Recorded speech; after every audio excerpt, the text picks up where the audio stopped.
அனைவருக்கும் என்னுடைய அன்பான பணிவான வணக்கம். என் பெயர் ஜான். நான் ஒரு குடிநோயாளி. எல்லாம் வல்ல இறைவனோட அருளாலையும் தோழமையில இணைந்து செயல்படுவதால் நான் பெற்றுக்கொள்ளக்கூடிய அனுபவம், தென்பு, நம்பிக்கை ஆகியவற்றாலும் இன்னைக்கு ஒரே ஒரு நாள் நான் குடிக்கல, தெளிவா, மன நிறைவா, அமைதியா வாழ என்னாலான எல்லா முயற்சிகளையும் செய்து கொண்டு இருக்கின்றேன். நம்ம கோயம்புத்தூர் ஒருங்கிணைப்பு குழு மனசாட்சியின் தீர்மானத்தின் அடிப்படையில ஒவ்வொரு நாளும் இரவு 9:30 to 10 நடக்கிற இந்த ஆன்லைன் மீட்டிங்ல தினசரி 24 hours a day 24 மணித்துளிகள் ஒரு நாள் அப்படின்ற புத்தகத்துல இருந்து ஒவ்வொரு நாளும் ஒவ்வொரு பக்கமாக எடுத்து வாசித்து விளக்கம் பார்த்து கலந்தாய்வு செய்து இந்த கூட்டத்தை நடத்தி கொண்டிருக்கின்றோம். அதன் தொடர்ச்சியாக இன்றைக்கு நாம அடைந்திருக்கிற பக்கம் ஆகஸ்ட் 13ஆம் நாள். இந்த ஆகஸ்ட் 13க்கான சிந்தனையை முதல்ல வாசிச்சுட்டு அதற்கப்புறமா அதற்கான விளக்கமும் கலந்தாய்வு கடந்து செல்வோம். ஆகஸ்ட் 13 சிந்தனையை வாசிப்பதற்கு நண்பர் விமல்குமார் அவர்களை அன்போட பணியோடு அழைக்கிறேன். விமல்குமார், ஆகஸ்ட் 13. தேங்க்யூ. நன்றிங்க சார்.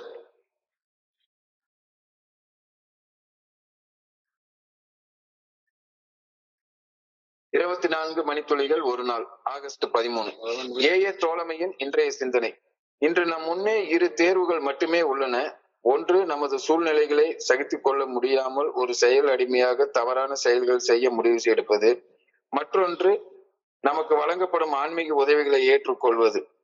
வாழ்க்கை குறித்து ஒரு எளிமையான மனப்பான்மையை பராமரிக்கும் விருப்பத்தை நாம் தேர்வு செய்தோம். நாம் தத்தளித்துக் கொண்டிருந்த போது நமக்கு கிடைத்த உதவிக்கரம் ஒரு சிறு துரும்பு போல தோற்றம் தந்தது. ஆனால் அது இறையர் பேராற்றலின் அன்பான ஆற்றல் மிக்க வலிமையான கரம் என்பது காலப்போக்கில் நமக்கு புரிய வந்தது. நமக்கு ஒரு புதிய வாழ்க்கை முறை வழங்கப்பட்டுள்ளது. இது நிஜத்தில் திறம்பட செயலாற்ற வல்ல வாழ்க்கைக்கான வடிவமைப்பு ஆகும். நாம் ஒவ்வொருவரும் இறையர் பேராற்றலுடன் தனிப்பட்ட முறையில் உள்ளார்ந்த தொடர்பை உருவாக்கி கொள்கின்றோம். இறையர் பேராற்றலுடன் எனக்கென தனிப்பட்ட உள்ளார்ந்த தொடர்பை நான் நிறுவிக்கொண்டு விட்டேனா? இன்றைக்கான தியானம். என் குணங்களை அன்றாடம் அகத்தாய்வு செய்வதை ஒரு தினசரி பயிற்சியாக நான் ஆக்கிக் கொள்ள வேண்டும். எனது அன்றாட வாழ்வின் என் குணங்கள் என் செயல்களின் எவ்விதமாக பங்கு வகிக்கின்றன என கூர்ந்து கவனிக்க வேண்டும். நான் அன்பு செய்ய வேண்டிய என் உறவினர்கள், நண்பர்கள், சக மனிதர்கள் ஆகியோரது வாழ்க்கையை எனது குணங்கள் எவ்வாறு பாதிக்கப்படுகின்றன எனவும் அகத்தாய்வு செய்து பார்க்க வேண்டும். என் பணியில் என் செயல்திறன் எனது குணங்களால் எவ்வாறு பாதிக்கப்படுகின்றன எனவும் ஆய்வு செய்து பார்க்க வேண்டும். இறையர் பேராற்றல் எனது எந்த ஒரு குறிப்பிட்ட குணக்கோளாறை இன்று நான் மாற்றி அமைக்க வேண்டும் என விரும்புகின்றது என்பதை கூர்ந்து கவனித்து அறிய வேண்டும். ஒவ்வொரு தவறும் எவ்வாறு திருத்தப்பட முடியும் என்று, தப்புகள் நிகழா வண்ணம் தடுக்க எவ்வாறு திட்டமிட வேண்டும் என்றும் அறிய வேண்டும். என்னை சுற்றி வாழும் என் சக மனிதர்களுடன் என்னை ஒப்பிட்டு பார்ப்பது திருப்தி அடைதல் கூடவே கூடாது. இறுதி இலக்காகிய மேம்பட்ட வாழ்வை நோக்கி முன்னேறுவதற்கு விடாத முயற்சி செய்ய வேண்டும். என் வாழ்வின் வலுவற்ற பகுதிகளை வலுப்படுத்த இறையர் பேராற்றல் எனக்கு துணையாக உள்ளது. ஆபத்து நேரங்களில் என்னை பாதுகாக்கவும், பயம் மற்றும் கலனமுறும் தருணங்களில் என்னை பக்குவப்படுத்தவும் எனக்கு துணையாக இறையாற்றல் என்றென்றும் உள்ளது. இன்றைக்கான பிரார்த்தனை. ஒரு மேம்பட்ட வாழ்க்கையை நோக்கி உண்மையுடன் முன்னேற வேண்டும் என வேண்டுகின்றேன். என்னுடைய தற்போதைய வலுவற்ற நிலையில் திருப்தியுடன் இருந்துவிடக் கூடாது எனவும் வேண்டுகின்றேன். சார், நன்றிங்க சார். நன்றி விமல்குமார். நண்பர்கள் அனைவருக்கும் என்னுடைய அன்பான பணிவான வணக்கங்களை மீண்டும் ஒரு முறை தெரிவித்துக் கொள்றேன். என் பெயர் ஜான். நான் ஒரு குடிநோயாளி. இல்லாமல் இறைவனோட அருளாலையும் தோழமையில இணைந்து செயல்படுவதால் நான் கற்றுக்கொள்ளக்கூடிய அனுபவம், தெம்பு, நம்பிக்கையாலையும் இன்னைக்கு ஒரே ஒரு நாள் நான் குடிக்கல, தெளிவா, மன நிறைவா, அமைதியா வாழ என்னாலான எல்லா முயற்சிகளையும் செய்து கொண்டிருக்கின்றேன். தோழமையில நம்ம எல்லாரும் நம்மள குடிநோயாளிகள் அப்படின்னு அறிமுகப்படுத்திக் கொள்றோம். நான் 2 தடவை சொல்லிட்டேன். என் பேர் ஜான். அதுல ஒரு பெரிய முக்கியத்துவம் கிடையாது. ஆனா என்ன நான் அறிமுகப்படுத்திக் கொள்றப்ப நான் ஒரு குடிநோயாளி அப்படின்னு சொல்றேன். இந்த குடிநோய் அப்படின்றத மருத்துவ டேர்ம்ஸ்ல சொன்னா ஆல்கஹால் யூஸ் டிசார்டர் அப்படின்னு சொல்றாங்க. AUD, மது அருந்தும் பழக்க அடிமைத்தன கோளாறு அப்படின்னு சொல்றாங்க. குடிநோயால் ஏற்படக்கூடிய பாதிப்புகள் சமாளிக்க முடியாம ஒரு குடிநோயாளியுடைய மனசுக்குள்ளார இருக்கிற நேரத்துல அந்த குடிநோயாளி எதிர்கொள்ளக்கூடிய அதி தீவிரமான சோதனை பல நேரத்துல வரும். அது என்ன சோதனைன்னா, இந்த மன வேதனைய நேர்கொள்வதற்கு, குடிக்காம நேர்கொள்வதற்கு பதிலாக ஒரு குவார்டர் பாட்டில குடிச்சிட்டு செத்து போயிடலாம்யா அப்படின்ற எண்ணம் எல்லா குடிநோயாளிகளுக்கும் இயற்கையாக வர்றது. என்னுடைய இந்த 30 வருஷத்துல நிறைய நண்பர்கள் நிறைய நண்பர்கள் சொல்லிட்டாங்க. உள்ளுக்குள்ளார வரக்கூடிய அந்த டெம்டேஷனை, குடிக்கணும்ன்ற சோதனைய, அல்லது தப்பு செய்யணும் அப்படின்ற சோதனைய, ஒரு அடிக்டாக ஒரு தப்பு செய்யணும் அப்படின்ற சோதனைய கையாளவே முடியல சார். இந்த சோதனையை கையாளுறதுக்கு பதிலாக குடிச்சுட்டு அல்லது அந்த செயலை செஞ்சுட்டு சாம ஒதுங்கி உட்கார்ந்துடலாம் அப்படின்னு குடிநோயாளிகள் என்ற சொல்ல நான் கேள்விப்பட்டிருக்கேன். நானுமே அதே சூழ்நிலையில இருந்திருக்கேன் நிறைய நேரத்துல. சாகணும்னு தோணும், ஆனா சாக துணிச்சல் மனசுல இருக்காது. சாகணும்னு தோணும், ஆனா சாகிறதுக்கு துணிச்சல் வரவே வராது. எப்படியாவது வாழணும்னு மனசுல தோணும், ஆனா வாழ்றதுக்கு வழி தெரியாது. இதுதான் ஒரு குடிநோயாளியுடைய நிலைமை. சாகணும்னு தோணும், ஆனா சாகிறதுக்கு துணிச்சல் வராது. வாழணும்னு தோணும், ஆனா வாழ்றதுக்கு வழி தெரியாது. தோழமையில இணையறதுக்கு முன்னால இந்த முட்டுச்சந்தில தான் முட்டிக்கிட்டு, எனக்கு சாகிறது தவிர வேற வழியே கிடையாது, குடிச்சு குடிச்சு சாகிறது தவிர வேற எனக்கு வழியே கிடையாது அப்படின்ற அந்த நிலையில தான் நான் நின்னுட்டு இருந்தேன். என் முன்னால வேற வழியே தெரியல. குடிச்சு குடிச்சு செத்து போயிடணும், அவ்வளவுதான். சோ இது குடிநோயுடைய பாதிப்பு அப்படின்றது எனக்கு அந்த நேரத்துல எனக்கு தெரியாது. ஆனா தோழமை மது போதையற்ற உடல் நிதானத்துடனும் அதையும் தாண்டி மன தெளிவோட வாழ்றதுக்கும் ஒரு எளிமையான வழியை நான் சொல்லுது. எளிமையான வழியை எனக்கு காட்டுது. நான் முட்டுச்சந்தில முட்டிட்டு நின்றுருக்கேன். வேற முன்னேறி போக வழியே தெரியல, செத்து போறதை தவிர வேற வழியே தெரியல அப்படின்றப்ப தோழமையில இணையிறப்ப எனக்கு ஒரு வழி சொல்றாங்க. இந்த பாருப்பா, இப்படி ஒரு வழி இருக்கு, இந்த வழியில போனா நீ அற்புதமான ஒரு வாழ்க்கை வாழலாம் அப்படின்னு ஒரு வழியை காட்டுறாங்க. இப்ப என் கண்ணு முன்னால நான் பயணிக்கிறதுக்கு 2 வழிகள் உள்ளன. ஒண்ணு, எனக்குள்ளார உருவாகக்கூடிய குடிக்கணும் அப்படின்ற அந்த அதிதீவிர மன வெறிக்கு பணிஞ்சு குடிச்சு குடிச்சு குடிச்சு பரிதாபமாக சாகிற ஒரு வழி. அது எல்லார் கையிலயும் அந்த சாய்ஸும் இருக்கு. குடிச்சு குடிச்சு குடிச்சு குடிச்சு பரிதாபமா செத்து போற ஒரு வழி. இல்லைன்னா அந்த அதிதீவிர மன வெறி உருவாகக்கூடிய வலியை சகிச்சு கொண்டு தோழமை குடிநோயிலிருந்து மீட்படைய பரிந்துரைக்கக்கூடிய 12 படிகள் அடங்கி மீட்படையும் செயல் திட்டத்தின் பாதையில பயணிக்க தீர்மானம் பண்ணி பயணிச்சு வாழ்வாங்கு வாழ்றது. பாதையும் இருக்கு, 2 பாதையும் இருக்கு. ஆனா இந்த 2வது பாதையில பயணிக்கணும் அப்படின்னா, இந்த குடிநோயின் பாதிப்பு உருவாகக்கூடிய அந்த அதிதீவிர மன கிளர்ச்சி, மன எழுச்சி, மன வெறி, இது உருவாகக்கூடிய வலியை சகிச்சுக்கிட்டு குடிக்காம இருந்தாகும். அப்பதான் இந்த பாதையில பயணிக்கிற முதல் அடியவே எடுத்து வைக்க முடியும். ஃபர்ஸ்ட் ஸ்டெப்ல எடுத்து வைக்காம 2வது ஸ்டெப்புக்கு போக முடியாது. 2வது ஸ்டெப்ல இருந்து 3, 4, 5, 6ன்னு போக முடியாது. ஒண்ணு குடிச்சு குடிச்சு சாகணும், இல்லாட்டி போனா குடிக்கணும் அப்படின்ற மனவெறி உருவாக்கக்கூடிய அந்த மன வலியை சகிச்சு கொண்டு குடிக்காம இருந்து தோழமை பரிந்துரைக்கக்கூடிய இந்த 12 படிகள் அடங்கிய மீட்படையும் செயல் திட்டத்தின் பாதையில பயணிச்சு வாழ்ற வாழ்க்கையை வாழலாம். என்னுடைய குருஜி அடிக்கடி சொல்ற ஒரு வார்த்தை, அடிக்கடி சொல்லுவாரு. வாழ்ந்துட்டு செத்து போடா, வாழ்ந்துட்டு செத்து போடா, செத்து ஏண்டா வாழ்ற, செத்து ஏண்டா வாழ்றன்னு கேட்பாரு. எனக்கு அவர் என்ன சொல்றாருன்னே புரியாது. நான் என்ன வாழாமலா இருக்கேன்? எனக்கு வழி தெரியலையே, எனக்கு தீர்வு தெரியலையே. என்ன தீர்வு தெரியல? எத்தனை வருஷ காலமா இதே வார்த்தையை திருப்பி திருப்பி கேட்டே இருந்திருக்கேன். வாழ்ந்துட்டு செத்து போடா, செத்து வாழாதடா. அப்ப செத்து வாழ்றதுன்னா உள்ளுக்குள்ளார வலியோட குடி வெறி, குடிக்கணும், தீட்டாடணும், போன் பிச்சை பார்க்கணும், நிறைய சாப்பிடணும், நிறைய எப்படியாச்சும் ஏதாச்சும் ஒரு வழியில மண்டை உடைச்சுனாச்சும் பணத்தை சம்பாதிக்கணும் அப்படின்ற மாதிரி தப்பு செஞ்சு வாழணும் அப்படின்ற மன வெறி, ஒரு அப்சஷன்.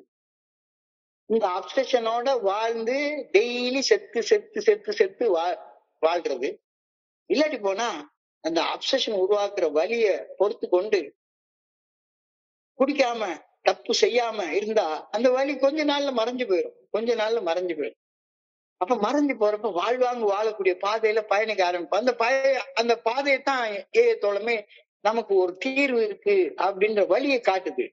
இந்த வழி என்ன வழி என்ன வழி என்னன்னு மறுபடியும் கேட்டுட்டே இருந்தா வழிங்கிறது ஒரே வழிதான். சொல்லக்கூடிய வேற எந்த வழியும் இல்லை. திருப்பி திருப்பி 1000 தடவை இல்லை, லட்சம் தடவை இல்லை, கோடி தடவைனாலும் சரிதான். குடிநோயின் பாதிப்புல இருந்து மீட்படைகிறதற்கு தோழமை பரிந்துரைக்கக்கூடிய ஒரே ஒரு வழி 12 படிகள் அடங்கிய மீட்படையும் செயல் திட்டம். அவ்வளவுதான். 12 ஸ்டெப் ரெக்கவரி ப்ரோக்ராம். இத வாழ்க்கையாக வாழ்ந்துட்டு செத்து போ. உனக்கு சந்தோஷமான ஒரு வாழ்க்கை உனக்கு காத்துட்டு இருக்கு. இல்ல வேண்டாம், டெய்லி ஒரு தப்பு செஞ்சுட்டு செத்து செத்து செத்து செத்து வாழ்றோம். வாழ்ந்துட்டு செத்து போறது வேற, செத்து செத்து வாழ்றது வேற. ஒண்ணு சாகுற வரைக்கும் வலிய மறத்து போக வைக்க அந்த வலியோடய வாழ்றது. வலிய அந்தந்த நேரத்துக்கு ஒரு பெயின் கில்லர் போட்டு ஒரு குவார்டர் பாட்டில குடிச்சு அல்லது சீட்டு விளையாடணும்னு மண்டைக்குள்ளார ஒரு அரிப்பு எடுத்துட்டே இருக்கும். 10,000 ரூபாய் மீட்டர் வெட்டி கடனை வாங்கியிருப்பேன். அந்த 10,000 ரூபாயில ஒரு 1000 ரூபாய் வச்சு விளையாடுறதுக்கு ஒரு நாள் தயங்கவே மாட்டேன். அப்ப என் மனசுக்குள்ளார உருவாகக்கூடிய வலியை மறத்து போக செய்யறதற்கு ஒரு செயல் அடிமையாக அந்த வலியோடய வாழ்றது, கொஞ்ச நேரத்துக்கு மறத்து போக வைக்கிறது. இல்லைன்னா கடந்து போகும் தன்மையுடைய வலிகளை சகித்து கொண்டு இறையொரு பேராற்றின் இயக்கத்தை எனக்குள்ளார உணர்வும் தன்னுணர்வு அல்லது ஆன்மீக விழிப்புணர்வு நோக்கி முன்னேறுவது.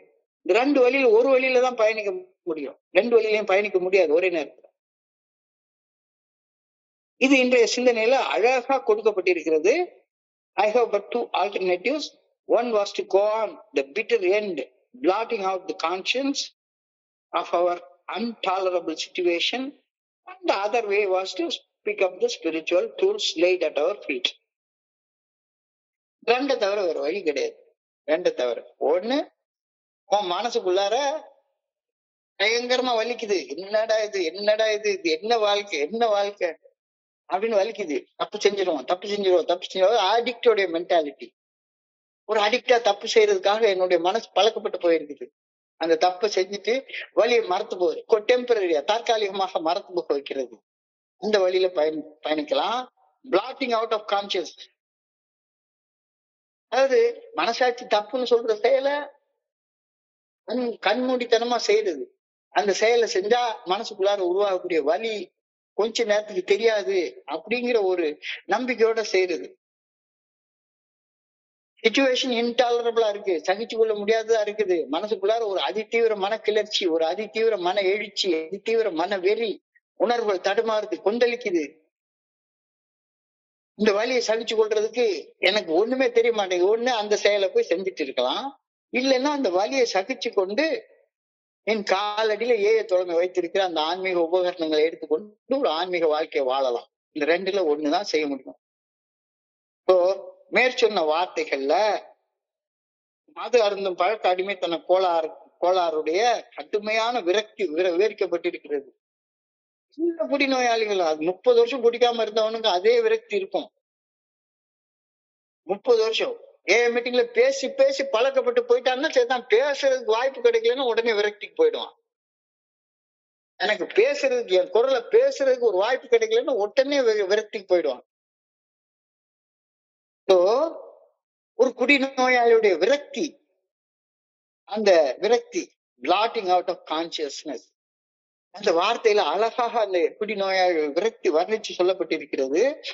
ஒரு குடிநோயாளி ஆகிய நான் கட்டுப்படுத்த முடியாத குடிவெறியில சிக்கி கொண்டு என்னுடைய வலியை மறக்கிறதுக்கும், தொடக்க நிலையிலிருந்து அந்த அந்த எனக்கு தெரிந்த அந்த வலியை மறக்கிறதுக்கு எனக்கு தெரிஞ்ச அந்த ஒரு செயல் அடிமைத்தனமான ஒரு செயல் செஞ்சு ஒளிஞ்சு கொள்ளவும் போதை பொருட்களை அல்லது போதையூட்டும் செயல்களை நான் பயன்படுத்துகின்றேன். I behave as an addict. ஒரு செயல் அடிமையாக செயல்பட்டு இருக்கேன். என்னால செயல் அடிமையாக இல்லைன்னா இந்த ராத்திரியான 9:30 மணி to 10:30 மணி மீட்டிங்க்கு அட்டன் பண்ணிட்டேன்னு பழக்கப்பட்டு போயிட்டேன் அப்படின்னு சொன்னா சரிதான். இந்த பழக்கம் என்னால மாத்த முடியாது. யார் சொன்னாலும் இந்த மீட்டிங் போகலன்னா எனக்கு கோவம் வந்துடும், பயங்கரமா உணர்வு தடுமாறும். இதுக்கே அடிக்ட் ஆகி போயிடுவேன். மனைவிக்கு உடம்பு சரியில்லாம இருக்கிற ஒரு சிச்சுவேஷன் இருக்கலாம், அல்லது நைட் ஒரு வேலையான ஒரு சிச்சுவேஷன் இருக்கலாம். ஆனாலும் சரிதான், என் மூளை வந்து அதுக்கு பழக்க அடிமைத்தனமா அந்த நேரம் வந்த உடனே உள்ள அரிக்க ஆரம்பிச்சிடும். உள்ள அரிக்க ஆரம்பிச்ச உடனே செஞ்சே தீரணும், செஞ்சே தீரணும் அப்படின்னு ஒரு அதிதீவிர மன எழுச்சி, ஒரு அதிதீவிர மன கிளர்ச்சி, அது கடைசியில ஒரு அதிதீவிர மன வெறியாக மாறி போயிடும். போதையூட்டும் செயல்களை செய்யறது, போதையூட்டும் பொருள்களை உபயோகிக்கிறது. இப்போ செயல் அடிமைத்தனம் நம்முடைய காலில் பூட்டப்பட்ட ஒரு விலங்கு மாதிரி. காலில் விலங்கு போட்டு வச்சுட்டு ஓடுன்னு சொன்னா ஓட முடியுமா? செயல் அடிமைத்தனம் நம்முடைய காலில் போட்டப்பட்ட விலங்கு மாதிரி. இந்த புறாவை இல்ல இந்த பறவைகளை பிடிக்கிறதுக்காக கண்ணி வலை விரிச்சு வச்சிருப்பாங்க, அல்லது எலியை பிடிக்கிறதுக்கு ஒரு பொறி வச்சிருப்பாங்க. இது மாதிரியானது அந்த குடி நோய். ஒரு நம்ம காலில் போடப்பட்ட விலங்கு மாதிரி, ஒரு பொறி மாதிரி, ஒரு கண்ணி மாதிரி, ஒரு சிறையில சிக்கி தவிப்பதை போன்ற ஒரு உணர்வு நம்மளுக்குள்ளார இருக்கும். இந்த வாழ்க்கையே ஒரு சிறைச்சாலை மாதிரி, விடுதலையே இல்ல உணராத ஒரு மனுஷனாக நான் வாழ்ந்து கொண்டிருக்கிறேன். ஏ தோழமை என் காலில் போடப்பட்டிருந்த அந்த விலங்கை உடைச்சு தூரப்பட்டுருச்சுது. நான் சிக்கிக்கிட்டு இருந்த கண்ணி அந்த பொறியோடைய கதவை திறந்து விட்டுருச்சுது. நான் பூட்டப்பட்டிருந்த சிறைச்சாலையுடைய பூட்டை உடைச்சி கதவை திறந்து விட்டுருச்சுது. புதிய வாழ்க்கை வாழ்வதற்கான வழி காக்கப்பட்டு விட்டது. சிறைச்சாலையுடைய கதவு திறந்தே இருக்குது, ஆனா நான் மறுபடியும் சிறைச்சாலைக்குள்ளே உட்கார்ந்துட்டு இருந்தேன்னா என்ன அர்த்தம்? காலில் போட்ட விலங்க உடைச்சு விட்டாங்க. இப்ப எனக்கு எந்த தடையும் இல்லை, ஆனா ஓட மாட்டேன் அப்படின்னு அதே இடத்துல படுத்து கிடந்தா என்ன அர்த்தம்? வாழ்றதுக்கான வழி காட்டப்பட்டு விட்டது. அந்த வழியில பயணிக்க வேண்டிய பொறுப்பு இப்ப என்னுடையது ஆச்சே. இப்பொழுது காட்டக்கூடிய ஒரு எளிமையான வழியை ஏற்பது, அந்த நல்ல ஒழுங்கான வாழ்க்கையின் பாதையில பயணிப்பது என்னுடைய வேலை. என் காலில் உள்ள விலங்கு உடைச்சு விட்டாங்க, இப்ப இல்ல விலங்கு இல்ல. ஆனாலும் காலில் விலங்கு போட்டா எந்த நிலைமையில இருப்பனோ அதே நிலைமையிலே நான் வாழ்ந்து கொண்டிருக்கிறேன். என்னுடைய குருஜி அழகா சொல்லுவார், இந்த கோயில் யானைய வந்து சின்ன குட்டியா இருக்கிறப்ப ஒரு சங்கிலியை போட்டு காலில் ஒரு தூண்ல கட்டி வச்சிருப்பாங்க. காலில் ஒரு சங்கிலியை போட்டு கட்டி தூண்ல கட்டி போட்டு வச்சிருப்பாங்க. அந்த யானைக்கு சாப்பாடா கொடுப்பாங்க. தின்னு பெருசா வளர்ந்துரும். வளர்ந்ததுக்கு அப்புறம் அந்த சங்கிலியை இழுத்தா உடைஞ்சிரும். ஆனாலும் சரிதான், அதுக்கு சின்ன வயசுல இருந்து உருவான அந்த வழக்க அடிமைத்தனம் அந்த விலங்கு உடைக்கவே செய்யாது, அதே இடத்துல இருந்துட்டு. சோ என்னுடைய மனசும் ஏதாச்சும் ஒரு செயல் செய்து அந்த பழக்க அடிமையாக மாறி போயிடுச்சு. நான் அதே இடத்துலயே உட்கார்ந்துட்டு இருக்கிறேன். இப்ப ஃபெலோஷிப் வந்ததுக்கு அப்புறமாக அதை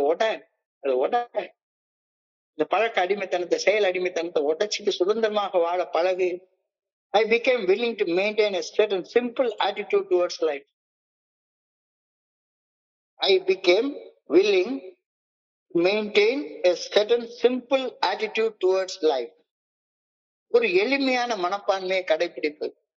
காம்ப்ளிகேட்டடா திங்க் பண்ணிட்டே இருக்கிறது எப்ப பார்த்தாலும் பார்த்தனா போதும், போய் உட்கார்ந்து எங்கேயாச்சும் யாராச்சும் சொல்லக்கூடிய எனக்கு புரியாத ஒரு மொழியை கேட்டு நான் பாட்டுக்கு போவேன். வெள்ளியங்கிரி மலைக்கு போவேன், அல்லது வேதாந்திரி மகர்ஷியை போட்டு கேட்பேன், அல்லது சாலக்குடிக்கு போவேன், அல்லது லிவிங்ல போவேன். ஆனா எளிமையாக வச்சு எனக்கு தெரியவே தெரியாது. எளிமையான மனப்பான்மையை கடைபிடிப்பது என்பது தொடர்ச்சியான மன அழுத்தத்தையும் கட்டுப்பாட்டையும் கைவிட்டு உள்ளதை உள்ளபடி ஏற்றுக்கொள்ளும் மனப்பான்மையோட நிகழ்காலத்துல செயல்பட்டு வாழ்வதாகும். இந்த கருத்து தான் இன்னைக்கு சிந்தனையில அழகாக கொடுக்கப்பட்டிருக்கிறது. I became willing to maintain a certain simple attitude towards life. குடிக்க கூடாது, செயல் அடிமையாக செயல்படக்கூடாது. இதை விட்டுவிட்டு நான் உள்ள தியானத்தை பண்ணினாதான், அல்லது அதை பண்ணினாதான், இதை பண்ணினாதான் அப்படின்னு உள்ளுக்குள்ளார போட்டு மண்டையை போட்டு பிச்சிட்டு இருப்பேன். ஒரு எளிமையான மனப்பான்மையை கடைபிடிப்பது என்பது தொடர்ச்சியான மன அழுத்தத்தையும் கட்டுப்பாட்டையும் கைவிட்டு உள்ளதை உள்ளபடி ஏற்றுக்கொள்ளும் மனப்பான்மையுடன் நிகழ்காலத்தில் செயல்பட்டு வாழ்வதாகும். நான் நினைச்சபடி செயல் விளைவுகள் நிகழ வேண்டும் என்று கட்டாயமான விதத்தில் எதிர்பார்ப்பதை கைவிட்டு விடுவதன் மூலமாக எல்லாவற்றையும் என்னுடைய சொந்த ஆசைகளுக்கும் விருப்பத்திற்கும் ஏற்ப அமைக்க முயற்சிப்பதால் எனக்குள்ளார ஒரு சோர்வு ஏற்பட்டிருக்கு. மனசோர்வு, எப்ப பார்த்தாலும் சோர்வோடையே வாழ்ந்து கொண்டு இருக்கிறேன். சோர்வுல இருந்து விடுபட்டு வாழ்க்கைய சுதந்திரமாக சீராக வழி நடத்தி வாழ்றதற்கான வழிதான் எனக்கு கொடுக்கப்பட்டிருக்கிறது. இந்த வழியில நான் தனிப்பட்ட மனுஷனாக வாழணும். என்ன மாதிரியே சோர்வாக இருக்கிற மனுஷனோட சேர்ந்துக்கிட்டு நானும் உன்னால நான் கேட்டேன், என்னால நீ கேட்டேன்னு இந்த ஸ்கூல்ல எல்லாம் சொல்லுவாங்க. 2 பேர் சேர்ந்து தப்பு பண்ணாங்கன்னா, நீ அவன் காதை நீ புடி, உன் காதை அவன் புடி, 2 பேரும் ஒரு 25 தோப்பு கரணம் போடுங்கடா. உன்னால நான் கேட்டேன், என்னால நீ கேட்ட அப்படின்னு. கெட்டு போனவங்களா சேர்ந்து வாழக்கூடிய இடம் இது கிடையாது. தோப்பு கரணம் போடுறதுதான் நம்ம இங்க வரல.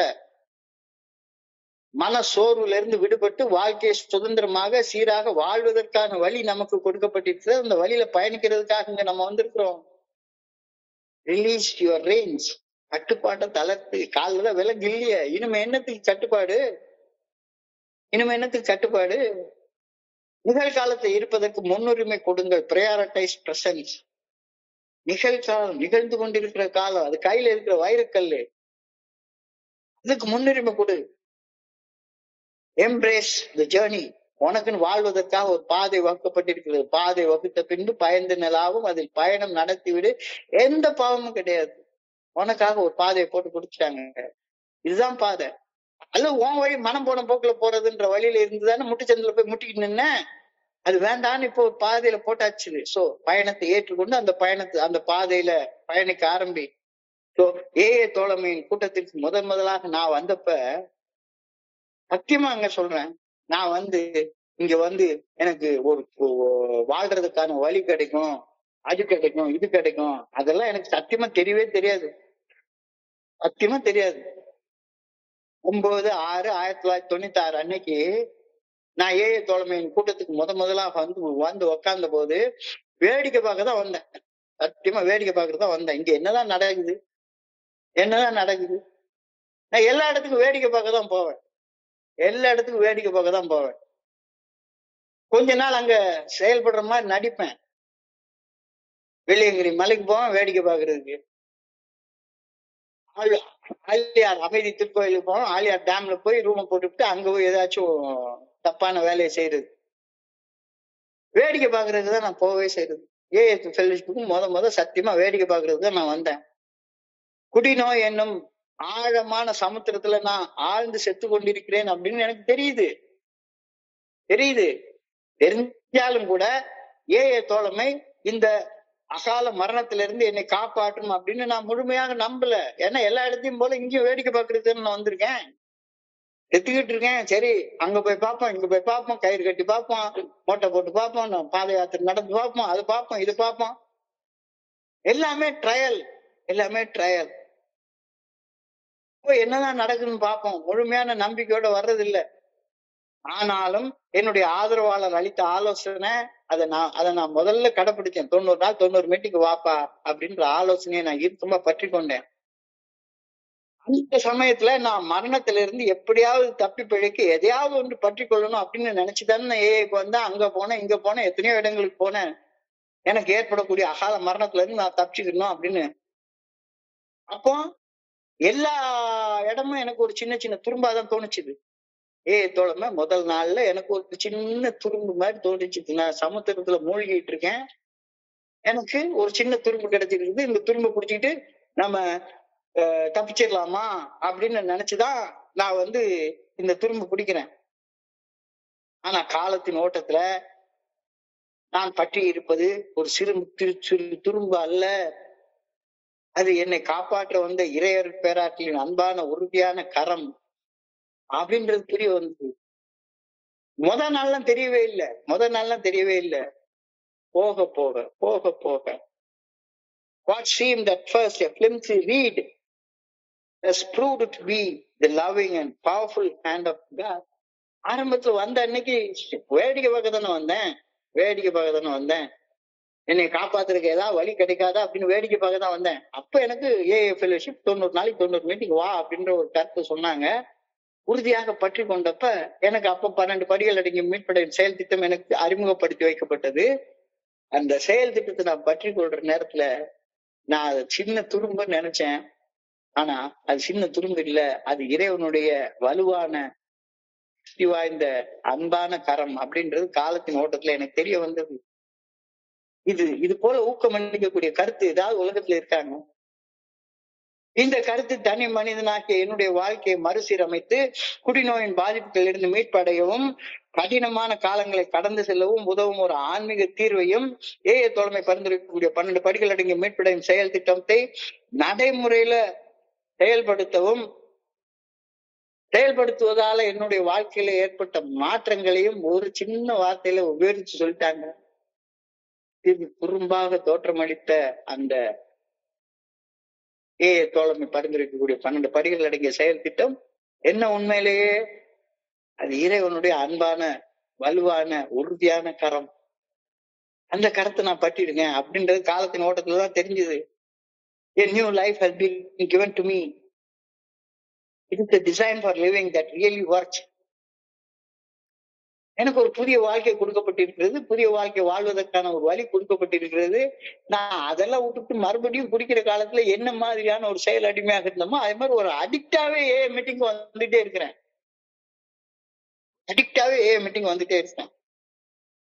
நாம் அனைவரும் இறையருள் பேராற்றுடன் தனிப்பட்ட உறவை நமது சொந்த வழிகளிலேயே நிறுவிக்கொள்ள வேண்டும் அப்படின்ற கருத்து இன்னைக்கு சொல்லக்கூடிய சேர்ந்து கோவிந்தா கோவிந்தான்லாம் அடிக்க முடியாது. இறையருள் பேராற்றுடன் எனக்கு உள்ள தனிப்பட்ட உறவை என்னுடைய சொந்த வழிகளிலே நான் நிறுவிக்கொள்ள வேண்டும் அப்படின்ற கருத்து இன்னைக்கு சொல்லப்பட்டிருக்கிறது. இது ஒரு முழுமையான ஆன்மீக கருத்து. ஆன்மீகம் என்பது நம்முடைய அகநிலை சார்ந்தது. நம்முடைய அகத்துக்குள்ளார அகம் என்பது மன வீடு, உள்ளுக்குள்ளார மனசு, மனம் சார்ந்தது. அந்த மனசுக்குள்ளார இறைவன் குடியிருக்கிறார். சோ தெய்வீகத்தை, ஆன்மீக விழிப்புணர்வை, தன்னுணர்வை நோக்கி ஒவ்வொரு தனி மனிதன் எடுத்து வைக்கக்கூடிய ஒவ்வொரு அடியும் தனித்துவம் வாய்ந்தது. ஒரு மனுஷன் தனித்தனியாக அந்த அடியை எடுத்து வைக்கிறான், தனித்துவம் வாய்ந்தது. ஆழ்ந்த சிந்தனை, ஆழ்ந்த பிரார்த்தனை, mindful reflection and prayer. Big book ஆழமாக படிக்கிறது, study and improve yourself. தேவையும் சமூகமும். நான் செய்வதே, படைச்சதே பணி செய்வதற்காக படைக்கப்பட்டிருக்கிறேன். என்னுடைய வேலை ராத்திரி 9:30 மணி ஆயிடுச்சுன்னா யாரு இருக்காங்க இல்ல அப்படின்றதெல்லாம் எனக்கு கவலையே கிடையாது. எனக்கு ஒரு பணி கொடுக்கப்பட்டிருக்கிறது. அது குழுவின் மனசாட்சியின் மூலமாக எனக்கு கொடுக்கப்பட்டிருக்கிறது. என் வேலை நான் செஞ்சுக்கிட்டே இருப்பேன். அந்த வேலை இறைவன் எனக்கு கொடுத்த வேலை. இந்த வேலையை செய்யற நேரத்துல எனக்கு நான் யாருடைய கரத்தை பற்றி கொண்டிருக்கிறேன்? எந்த மீட்டிங்கோடைய கருத்தை நான் பற்றி கொண்டில்ல, நான் இறைவனுடைய கருத்தை பற்றி கொண்டிருக்கிறேன். இயற்கையும் அமைதியும் எனக்கு கிடைக்குது. Nature and stillness. எனக்கு எந்த ஒரு மனுஷ சக்தியும் தேவையில்லை. எனக்குள்ளார இருக்கக்கூடிய இறையருள் பேராற்றலுடைய சக்தி எனக்கு போதுமானது. All of us establish in our own way our personal relationship with God. All of us establish in our own way our personal relationship with God. அப்படின்னு ரொம்ப ஆழமாக, அழகாக இன்னைக்கு எழுதியிருக்கிறாங்க. ரொம்ப ஆழமாக எழுதியிருக்கிறாங்க. கூட்டத்தோட கும்மாளம் போடாத. ஒவ்வொருத்தரையும் ஒரு கத்த சொல்லுவாங்க, அல்லேலூயான்னு கத்த சொல்லுவாங்க. அல்லது கோவிந்தா கோவிந்தா அந்த கத்துறதுனால ஒண்ணும் நடக்க போறது கிடையாது. உனக்குள்ளார இருக்கக்கூடிய இறைவனோட உனக்குன்னு ஒரு தனியான ஒரு தொடர்பை நீ உருவாக்கி கொள்ளணும். We should establish our own way, in our own way, our personal relationship with God. இறையருள் பேராற்றலுடன் எனக்கென தனிப்பட்ட உறவை நான் உருவாக்கி கொள்ள வேண்டும். அதை நான் செஞ்சுட்டேனா? அதான் இன்னைக்கான கேள்வி. Have I established my own personal relationship with God? இறையருள் பேராற்றலுடன் எனக்கென தனிப்பட்ட ஒரு உள்ளார்ந்த தொடர்பை நான் நிறுவிக்கொண்டு விட்டேனா? இல்ல அதெல்லாம் நான் ஏங்க செய்யணும், அதை செய்யறதுக்கா நான் ஏக்கு வந்திருக்கேன் அப்படின்னு சொன்னீங்கன்னா உங்களுடைய யதார்த்தமான நிலைமை சும்மா ஏக்கு வேடிக்கை பாக்குறதுக்கு வந்துட்டு இருக்கோம். இந்த கூட்டத்துல என்ன நடக்குது பார்த்துட்டு போலாம் அப்படின்னு வந்திருக்கோம் அப்படின்னா இல்ல. தியானத்துக்கு கடந்து போங்க. இன்னைக்கு சிந்தனை. Have I established my own relationship with God? இறையருள் பேராற்றுடன் எனக்கென தனிப்பட்ட உள்ளார்ந்த தொடர்பை நிறுவிக்கொண்டு விட்டேனா? இல்லை என்றால் தியானத்துக்கு கடந்து போங்க. இன்னைக்கு தியானத்துல நான் என்னுடைய ஆழ் மனசுல அறம்னா என்ன, தர்மம்னா என்ன, தார்மீக நெறிகள்னா என்ன, அடிப்படை ஆன்மீகம்னா என்ன அப்படின்னு நான் எனக்குள்ளார ஒரு கருத்து வச்சிருக்கேன். ஆன்மீகம்னா பெரிய சிலுவையை தூக்கி கழுத்துல போட்டுக்கிறது, ஒரு குல்லாவை தூக்கி வச்சுக்கிறது, பட்டைய போட்டுக்கிறது, கொட்டைய போட்டுக்கிறது, காலையில எந்திரிச்ச உடனே ஏதாச்சும் ஒரு ஸ்லோகனை சொல்லிட்டு இறைவா எனக்கு மாற்ற முடியாது, ஏற்றுக்கொள்ள மனப்பக்குவத்தை மாற்றக்கூடியது, மாற்றக்கூடிய ஒரு பிரேயரை சொல்லிட்டு இதுதான் அறம், இதுதான் தர்மம், இதுதான் தார்மீக நெறி, இதுதான் அடிப்படை ஆன்மீகம் அப்படின்னு எனக்குள்ளார நான் ஒரு கருத்தை வச்சிட்டு இருக்கேன்னா, தவறான கருத்தாக இருக்கிற நேரத்துல தினசரி அகத்தாய்வு செய்து ஆன்மீகம்னா என்ன, அறம்னா என்ன, தர்மம்னா என்ன, தார்மீக நெறினா என்ன, அடிப்படை ஆன்மீகம்னா என்ன அப்படின்றத அறிஞ்சு கொள்றதுக்கு ஒவ்வொரு நாளும் ஒரு கொஞ்ச நேரமாச்சும் ஒதுக்கு, கொஞ்ச நேரமாச்சும் திட்டமிட்டு ஒதுக்கு. அறநெறியில் தர்மத்தின் பாதையில இறையர் பேராட்டின் நல்ல ஒழுங்கான வழிகாட்டுதலுக்கு பணிந்து இன்று என்னுடைய செயல்கள் அமைந்திருந்தனவா அப்படின்னு ஆய்வு செய்யறதுக்கு தினசரி கொஞ்ச நேரம் ஒதுக்கு, தினசரி ஒதுக்கு. கோபத்துல என்னைக்காச்சும் கெட்ட வார்த்தை பேசினா, இல்ல காம வெறியில இன்னைக்கு ஏதாச்சும் ஒரு போன் பிக்சர் பார்த்தனா, இல்ல பணம் கிடைக்குதுன்னு அவன் தலையாவது உடைச்சனா, அல்லது கோபத்துல பயத்துல ஓடி ஒளிஞ்சனா, சந்தேகத்துல வேவு பார்த்தனா, பொறாமையில புறம் பேசினா, ஆணவத்தோட என்னாலதான் எல்லாம் முடியும் அப்படின்னு நினைச்சுக்கிட்டு இருந்தேனா, உன்னைய நீ யோசிச்சு பாரு, உன்னைய நீ யோசிச்சு பாரு, யோசிச்சு பாரு. அமைக்கப்பட்ட தினசரி அகத்தாய்வு உணர்வுசார் நுண்ணறிவை, உணர்வுசார் நுண்ணறிவை, இது சைக்காலஜிக்கல் டேர்ம், எமோஷனல் இன்டெலிஜென்ஸ் அப்படின்னு சொல்லி சொல்றாங்க. Emotional intelligence. கட்டமைக்கப்பட்ட தினசரி அகத்தாய்வு உணர்வுசார் நுண்ணறிவை வளர்த்து கொள்ளவும் எனது தனிப்பட்ட வளர்ச்சியை கண்காணிக்கவும் எனக்கு பெரிதும் உதவுகின்றது. தினசரி அகத்தாய்வு செய்யும், அகத்தாய்வு செய்யும். அப்போ உன்னுடைய எமோஷனல் இன்டெலிஜென்ஸ் ரொம்ப வளர ஆரம்பிக்கும். நீ வளர்ந்திருக்கியா அப்படின்றத உன்னால கண்காணிக்கவும் முடியும்.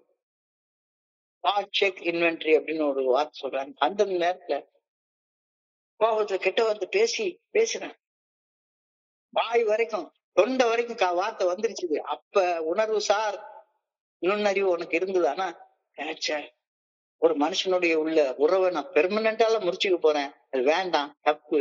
எவ்வளவுதான் மோசமா இருந்தாலும் சரிதான், அந்த இமோஷனல் இன்டெலிஜென்ஸ் உணர்வு சார் நுண்ணறிவு எனக்கு இருந்தா நான் தப்பு செய்யறத என்னகிட்ட இருந்து தடுத்துருவேன். வேல்யூ அலைன்மெண்ட் அப்படின்ற வார்த்தையை நீ பயன்படுத்துறாங்க. Value alignment.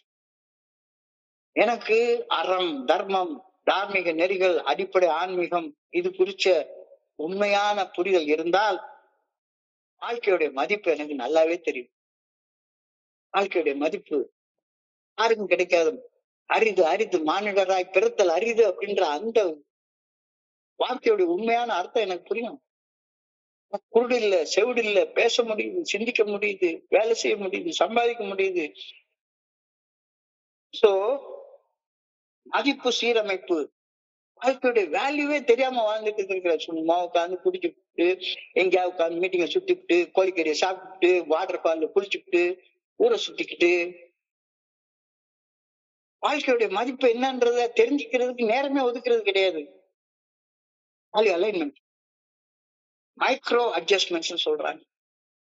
நுண்ணறிவை சரி செய்வோம், நுண்ணறிவை சரி செய்வோம். என்னுடைய ஆள் மனசுல அறம், தர்மம், தார்மீக நெறிகள், அடிப்படை ஆன்மீகம் என்பது குறிச்ச அந்த கருத்துக்கள் தவறாக இருக்கிற நேரத்துல என்னுடைய நுண்ணறிவை சரி செய்வதற்கு ஒவ்வொரு நாளும் கொஞ்சம் கொஞ்சம் நேரம் எடுத்துக்கோ, கொஞ்சம் நேரம் எடுத்துக்கோ. இல்ல இப்ப நம்ம ஆகஸ்ட் 18 வரைக்கும் வந்துட்டோம், ஆகஸ்ட் 13 வரைக்கும் வந்துட்டோம். ஒவ்வொரு நாளும் எவ்வளவோ கருத்துக்கள் சொல்லப்பட்டிருக்கிறது.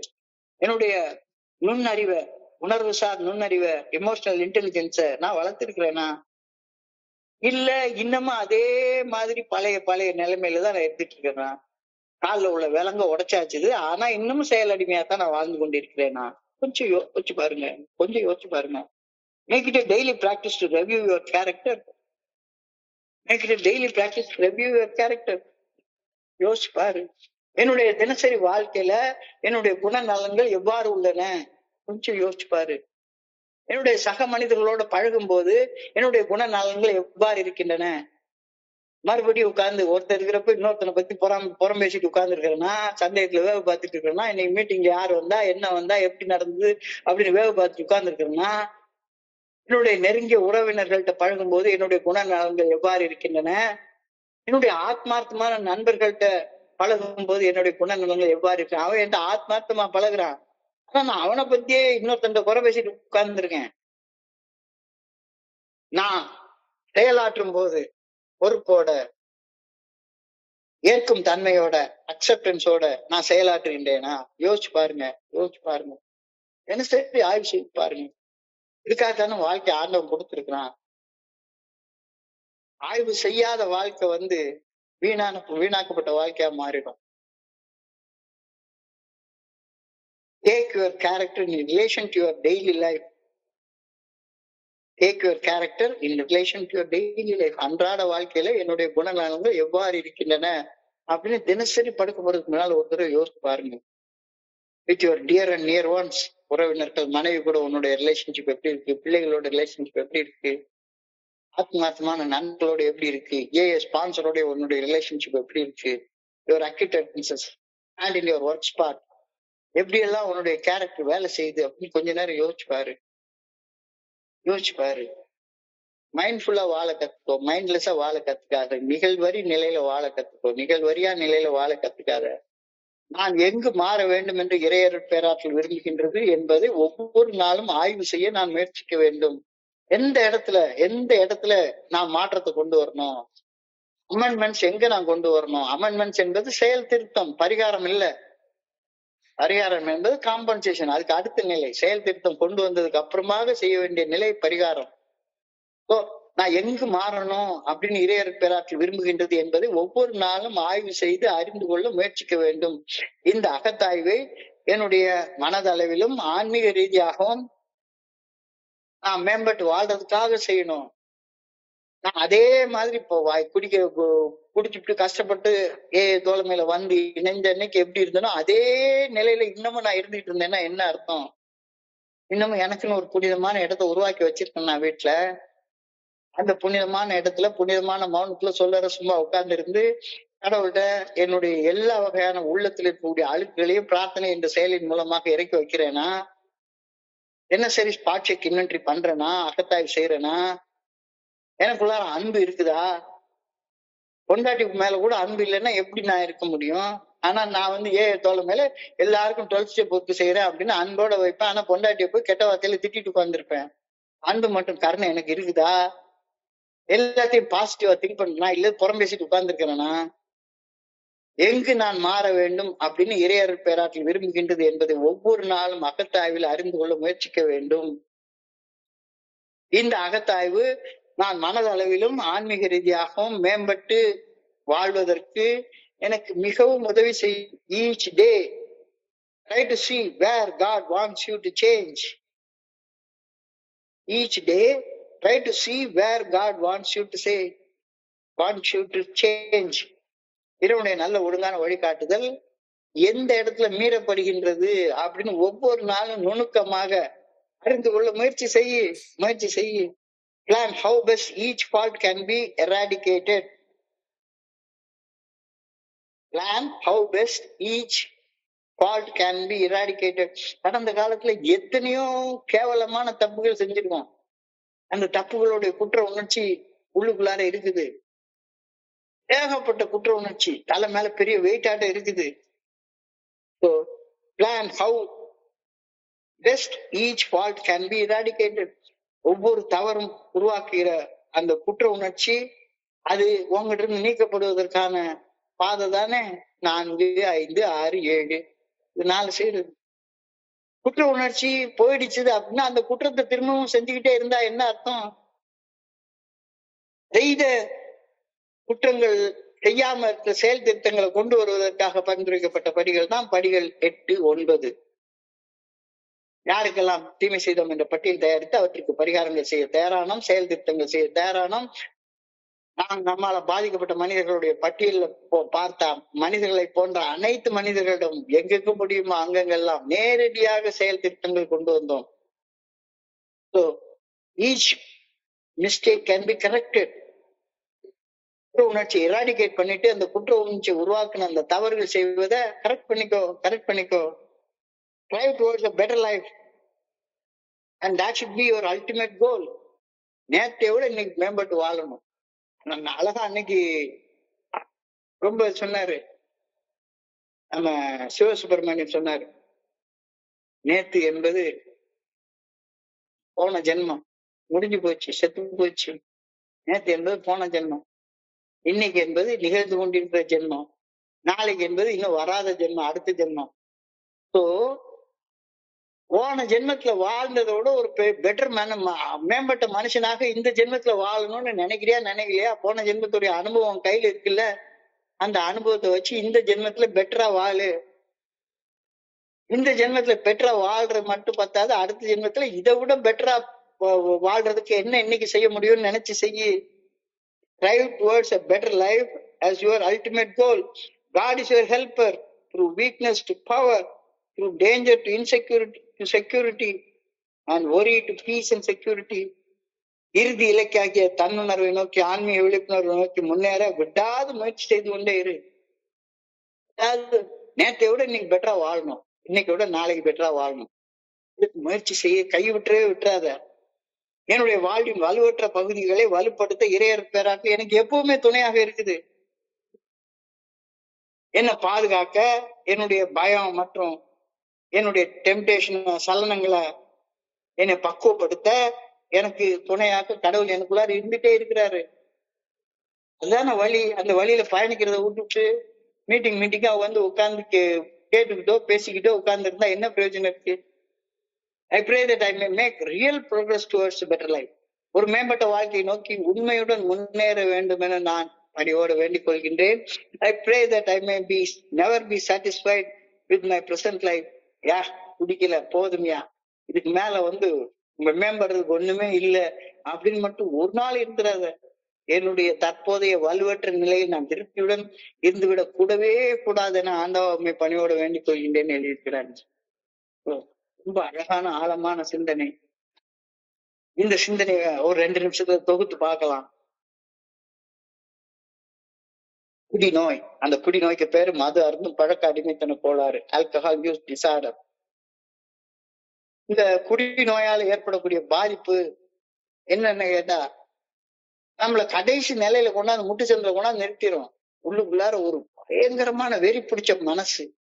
இந்த வெறி பிடிச்ச மனசுல வந்து எப்பவுமே குடிச்சிட்டு செத்துப்போ அப்படின்ற ஒரு சர்வ காலமும் ஒரு சிந்தனை தான் ஓடிக்கிட்டே இருக்கும்.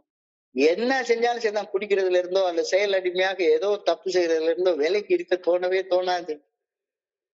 தோழமைக்கு வந்து இணையறதுக்கு முன்னால ஒரு முட்டுச்சந்தில முத்தி கொண்டு சாகிறத தவிர வேற வழியே இல்லைன்னு நினைச்சிட்டு இருந்தேன். இப்ப எனக்கு தோழமை ஒரு வாழ்றதுக்கான ஒரு வழியை காட்டி இப்ப என் கண் முன்னே நான் பயணிக்க 2 வழிகள் உள்ளன. ஒண்ணு, எனக்குள்ளார உருவாகும் குடிக்கணும் அப்படின்ற அதி தீவிர மனவெறிக்கு பணிஞ்சு குடிச்சு பரிதாபமாக சாகிற வழி. இல்லைன்னா அந்த அதி தீவிர மனவெறி உருவாகக்கூடிய வழியை சகித்து கொண்டு தோழமை குடிநோயில் இருந்து மீட்படைய பரிந்துரைக்கும் 12 படிகள் அடங்கும் மீட்படையும் செயல் திட்டத்தின் பாதையில பயணிச்சு வாழ்வாங்க வாழ்றது. 2 பாதையில எந்த பாதையில நீ பயணிக்க போற? சாகுற வரைக்கும் வலியை மறத்து போக வைக்கிறதுக்காக ஏதாச்சும் செயல் அடிமையாக ஒரு செயல் செஞ்சு செத்து போக போறியா? அல்லது கடந்து போகும் தன்மையுள்ள இம்பெர்மனன்ட்னு புத்தர் அடிக்கடி சொல்லுவாரு.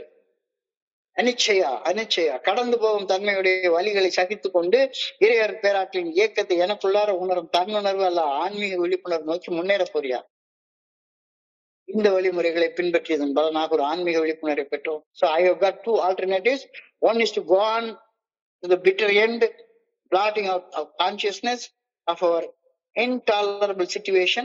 ஒரு வழி, இது சகிச்சு கொள்ளவே முடியல அதனால குடிச்சு செத்துருவோம் அப்படின்னு வாழ்ற வழி. இல்லைன்னா other ways to accept the spiritual tools. மேற்சொன்ன வார்த்தைகள்ல மது அருந்தும் பழக்க அடிமைத்தன கோளாறுடைய கடுமையான விரக்தி நிலை தெளிவாக வர்ணிக்கப்பட்டிருக்கிறது. எஸ், விரக்தி நிலைதான். என்னடா இது, இந்த 12 படிகள் அடங்கிய மேற்கொள்ள செயல் திட்டம்னு சர்வ காலம் புலம்பிட்டே இருக்கிறாரு. இது என்ன வாழ்றது, என்ன தீர்வு, ஒண்ணும் புரிய மாட்டேங்குது அப்படின்னு சொல்றது. ரொம்ப எளிமையான தீர்வு. I become willing to maintain a certain simple attitude towards life. ரொம்ப எளிமையான வாழ்க்கை, எளிமையான மனப்பான்மையை கடைபிடிக்கிறது அப்படின்னு சொல்றாங்க. எளிமையான மனப்பான்மையை கடைபிடிக்கிறதுனா என்ன? தொடர்ச்சியான மன அழுத்தத்தையும் கட்டுப்பாட்டையும் கைவிட்டு விட்டு உள்ளதை உள்ளபடி ஏற்றுக்கொண்டு நிகழ்காலத்துல தப்பு செய்யாம வாழ்றது. அவ்வளவுதானே எளிமையான மனப்பான்மை. வேற என்ன? நிகழ்காலத்துல தப்பு செய்வேன், நாளைக்கு தப்பு செய்ய மாட்டேன்றதுதான் காம்ப்ளிகேட்டட் திங்கிங். நான் நினைச்சபடி செயல் விளைவுகள் நிகழ வேண்டும் என்று கட்டாயமான விதத்தில் எதிர்நோக்குவது கைவிடுறது. குடிச்சா போதை வரத்தான் செய்யும், பைத்தியக்காரனா மாறத்தான் செய்யும். எல்லாவற்றையும் நமது சொந்த ஆசைகளுக்கும் விருப்பத்திற்கும் ஏற்ப அமைக்க முயற்சிப்பது உனக்கு சோர்வு ஏற்படுத்திடும். அதுல இருந்து சுதந்திரமா வாழ்ற நிலைக்கு கடந்து வா. கட்டுப்பாட்டை தளர்த்து, ரிலீஸ் யுவர் ரேஞ்ச். நிகழ்காலத்தில் இருப்பதற்கு முன்னுரிமை கொடு, ப்ரையாரிட்டைஸ் யுவர் பிரசன்ஸ்.